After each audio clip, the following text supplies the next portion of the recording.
Dans cette vidéo, je vais vous expliquer simplement la notion de chiffrement qui est perçue comme une technique complexe pour beaucoup d'entre vous.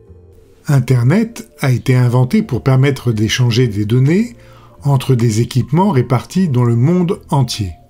Par défaut, les données sur Internet sont transmises en clair, donc lisibles par n'importe qui. Pour éviter tout espionnage ou altération des données pendant leur circulation, la solution consiste à transformer les données afin de les rendre illisibles avant de les transmettre, puis les rendre à nouveau lisibles à leur réception. On appelle ces deux opérations respectivement le chiffrement et le déchiffrement des données. Certains parlent de cryptage de données, mais c'est un anglicisme. Le mot à utiliser en français est le chiffrement des données.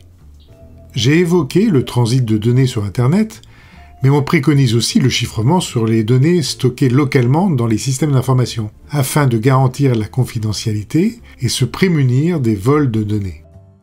Pour transformer les données lisibles en données illisibles, et réciproquement, nous utilisons des règles et des algorithmes.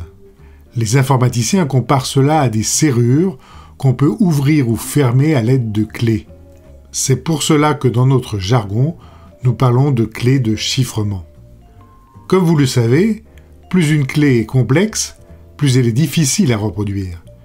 De la même façon, plus les règles et les algorithmes de transformation des données sont volumineux, plus il est difficile de reconstituer leur contenu lisible. La grandeur d'une clé en informatique s'exprime en bits.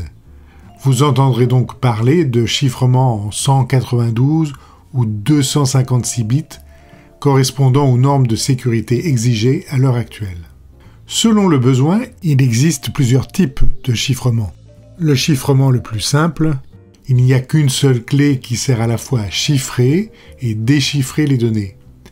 Elle peut être gardée pour soi, pour chiffrer ces données, ou elle peut être distribuée à ses interlocuteurs. On appelle cela le chiffrement symétrique. C'est une solution simple à mettre en œuvre. La seule précaution à prendre est de bien gérer la clé en veillant à ne pas se la faire voler et en sécurisant sa distribution. Les traitements sont rapides. Le chiffrement symétrique est typiquement utilisé par une grande partie des messageries instantanées. Avec une clé robuste et bien cachée, on l'utilise couramment pour stocker des données très confidentielles. Le chiffrement asymétrique utilise deux clés. Une clé à disposition de tous, qu'on appelle clé publique, servant au chiffrement des données, et une clé privée, secrète, permettant de déchiffrer les données.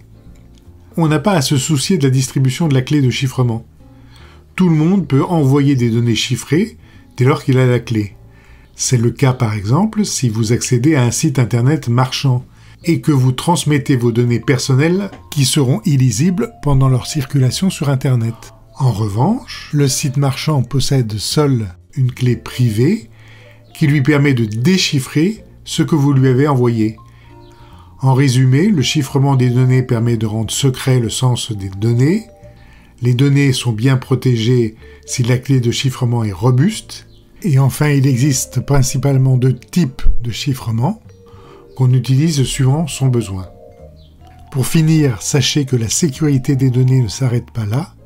Il faut pouvoir garantir son intégrité et son authenticité, mais cela est une autre histoire, et je vous dis à bientôt pour une prochaine vidéo.